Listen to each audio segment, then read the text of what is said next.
By introducing yourself and the work you're connected to now? My name is Umar Ibn McBride. I just came home after 32 years of incarceration. I was about 22 months in the halfway house.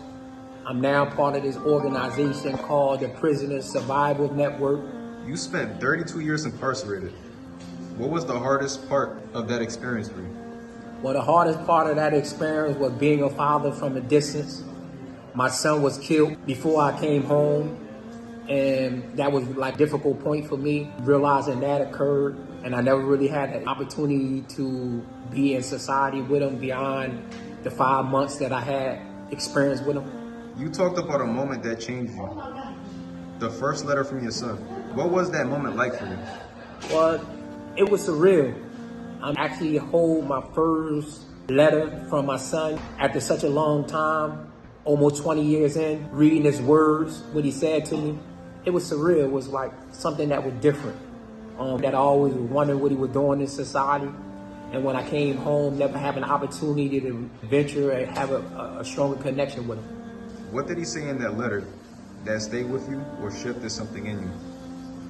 Well, what he said in that letter was like, considering like, dealt with him expressing me, as well as encouraging me to stay strong. I actually laughed when I actually read his words because he was really saying in so many words that he cared for me, saying it. So it was like something that continued to stick with me. I even still got the letter in my house. How did you respond to him in your letter? What do you want him to feel or to understand from you? Well, I sent him a long letter expressing my feelings, touching on various points of life that I felt at that moment to express to him. But I think the most significant part of that letter was like reminding him the understanding of me to rebuild a bridge with him that we never even crossed before. That was something hard to articulate, but at the same time rewarding to do because he at least got the opportunity to hear it before his demise, his death. You shared that he passed before you made it home. How did that loss shape the way you see fatherhood now? Well, in many ways, it shaped me in realizing the significant role that a father have to play with their children, considering that I never had it and I still strive to want it with any future child I have, and that those lost moments can never be like back. Decisions and all that really caused that, but at the same time, like the importance that a father role have with their children is significant. Something that I can't really imagine because I never had the opportunity to do it, but at the same time always wanted to, and I imagine what it would have been like if it was something that occurred. What does that letter represent to you? Well, that letter represents a father and son relationship that never really blossomed, but was appreciated because my son was on his way to visit me. Unfortunately, he was killed before being able to do so. So it represents that type of, for actually allowing it for actually happening, but not even actually being able to achieve it. The clip we're about to see is from your time in the halfway house. What were you trying to figure out about fatherhood in that moment? Well, that clip was a reminder someone suggested for me to like say my name after his demise. Meaning despite me never really having an opportunity to build a stronger relationship with him, a transactional up close relationship with my son, it was a reminder of me like that he existed, he's alive, with me moving along in the sense of like his so and so on and my legacy that we had despite in a drastic outcome. How does your son's story live through the work that you're doing?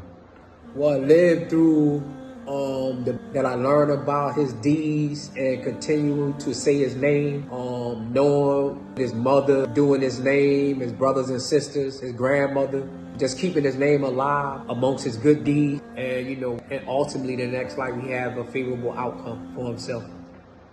Why is it important for you to share this part of your story publicly? The importance of like knowing significant that men in society regarding their children is something that shouldn't really be neglected. But at the same time, when you find yourself and you didn't anticipate, realizing that there's always opportunity to build from where you at. You're not stuck in your past. You measure by what you do in the present. And this what this could be. What do you want people to walk away with after hearing your story? I want them to walk away that there's always room for growth for the child and the parent. I mean, what the circumstance may be, I mean, you don't connect with them. Don't allow yourself to be stuck by some unfortunate outcome. Always allow yourself to build from it and realizing that there's room to do so. Having the capacity and the heart to achieve something greater with your child or without your child. Both ways. Recently, I spoke with a friend about the loss of my son. And I was informed that maybe the pain helped me step into my new life. Say his name, Umar. My son Umar taught me that even in loss, love speaks loud. I was taken away from my son when he was just 5 months. And I came home to a world without him. The past and present blur, heavy with truth. And from that weight, perspective rises. And with that perspective, I direct the youth in the city of Philadelphia towards a different path. Even though the streets is trying to pull them under or lead them to a cycle of self-destruction.